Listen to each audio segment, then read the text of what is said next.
Hello students, this is Dr. Saraswati Sharma from Swasthya Kalyan Homeopathic Medical College, Assistant Professor in Obstetrics and Gynecology. So today's our topic is infertility part 1. It is all about the introduction of infertility.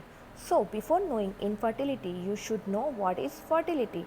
So it simply means ability to conceive or induce conception. It means when female ovum and male sperm meets, it causes pregnancy. So in this is female and male, it causes induced conception. So now what is infertility?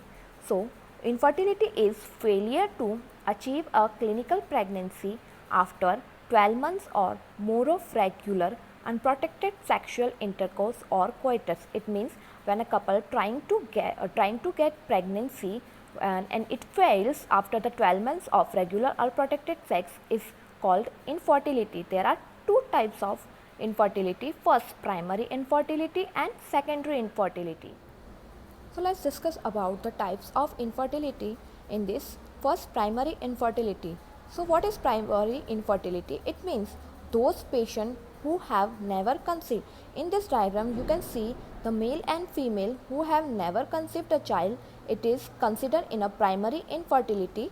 And now what is secondary infertility? The couples who already conceived have produced a first child but have great difficulty in adding to their family.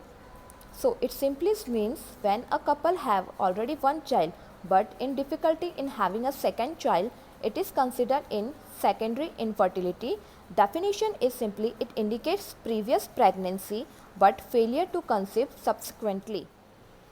So now incidence. 80% couples achieve conception if they so desire within 1 year. 10% will achieve the objective by the end of second year. 10% remain infantile by the end of second year.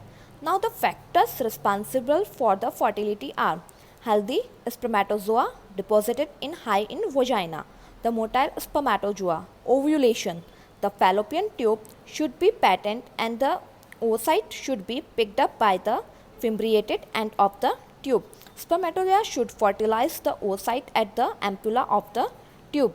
The endometrium should be receptive. Embryo should reach the uterine cavity after 3 to 4 days of fertilization.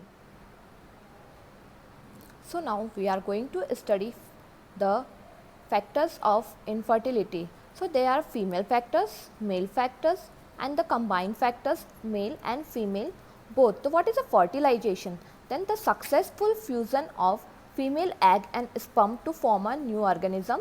Female ovum and sperm form a new organism. It means child. It causes fertilization. So what are the female factors for the infertility? The hormones. First is hormones, then oogenesis and implantation pregnancy. Now what are the male factors? The first one hormones, spermatogenesis, erection maintaining and ejaculations. After that there are many other causes for identifying infertility. In this you should take medical and family history, occupation and lifestyle of a couple, physical examination of male and female by the investigation, laboratory investigation and evaluation of genetic factors which affects. So what are the chances conceiving for normal fertile couple? As you can see, I draw a diagram with the cumulative pregnancy rate and the months. I draw a line. It simply means the chances of falling pregnancy increase as the months go by. But if we draw a simple line at the 1 month, it chances having 20%. It means a normal fertile couple 20% chances of achieving pregnancy in any 1 month with unprotected coitus.